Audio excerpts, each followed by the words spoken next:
You think that the stock market is the data that the Fed really should be watching. You think they're getting the message on that? Well, I don't know if they're getting the message, but again, that's primarily an empirical statement. If you look at the data over the past 4 decades, and in particular over the last decade, that shows that the stock market, and what I use is the S&P 500 over the past 3 months or 6 months, that's the best forecaster of future growth. And as I said, that's an empirical statement. It's pretty much based on the data. But in addition to that, if you think about it and you say, well, is there a logic to it? Obviously, there is a logic because the market is forward-looking. Most of the other data, the kinds of stuff that I look at all the time, employment data, growth in the employment to population ratio, jobs numbers, unemployment, GDP numbers, all of those things are backward-looking. So the market can clearly incorporate those numbers as well, but they also incorporate information on earnings going forward. So that's the logic behind it. But again, as I say, the data show that pretty much unequivocally. And Jay Powell, at the beginning of his tenure, seemed to send off the signal that he was not going to be paying too close of attention to the market, not ignoring it, but not allowing temper tantrums or taper tantrums, as we'd seen in the past, to kind of dictate what the Fed was going to do. It does seem to me, though, that he is certainly paying more attention because of the idea that if things get really bad in the markets, that in itself can kind of set the path for where we head. It can bring in confidence, as it has with CEOs. It can bring in consumer confidence and bring that down as well. And that in itself can just bring down the economy. Right. That's a good point. And I would say it's really on a couple of grounds. First of all, I think when the chairman was looking at this, he didn't want to look at the market too closely, primarily because he didn't want to manipulate the market. And there was concern that past Fed movements had been targeted toward manipulating the market. That's not part of the Fed's mandate, and so I think he wanted a caution against doing that.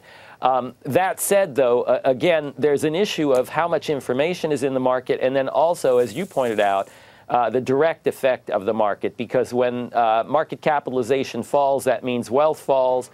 Estimates suggest that for every dollar of wealth decline, we suffer about a 5-cent decline in consumption as well. So that has a direct effect on how the economy behaves in the future. So it's probably for that reason that he's become a bit more cautious in his statements. A cynic would say that for 10 years or 8 years, the Fed juiced the market with liquidity and low interest rates and sort of massaged the stock market up. It had nothing to do with economic growth. Now, you know that when we're headed the other way, you live by the sword and you die by the sword. What do you expect? What do you expect when liquidity starts drying up? Of course it's going to go down. It's not going down because it's forecasting a slowdown. It's going down because they're doing what's necessary to finally, wean the market from all that easy money. And I mean, that's what a cynic would say that means we'd never be able to get out. Yeah. The minute we try and get out, the market goes down at all. It's like, uh-oh, the market's telling us not to do this. Then traders are going to have their way forever.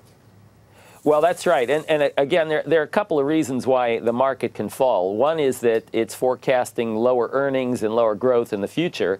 The other is that the way it's discounting the future has gone up. So, if the Fed increases the discount rate, obviously that's going to have a direct effect on the market.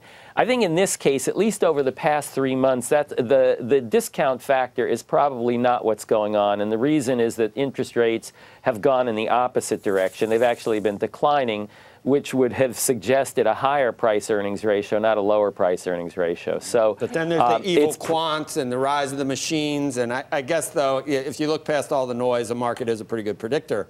But you could blame it a lot on algos and all that other stuff, too, on any given day, I guess. But Well, you could. But, again, people like to look at things like the yield curve and look at the interest rates. The yield curve is not really a very good forecaster, except to the extent that the short rate is driving up, driving down the slope of the yield curve. And when that happens, of course, that's a direct effect of monetary policy on growth, and that's what you were talking about before. Right. The problem is there's never a good time to raise interest rates. No one ever wants to raise interest rates. The question is whether this is a time that's worse than most times. And, given the volatility in the market and given the fact that they're probably a couple of years behind the curve anyway, probably a few weeks worth of patience is not a terrible thing at this point.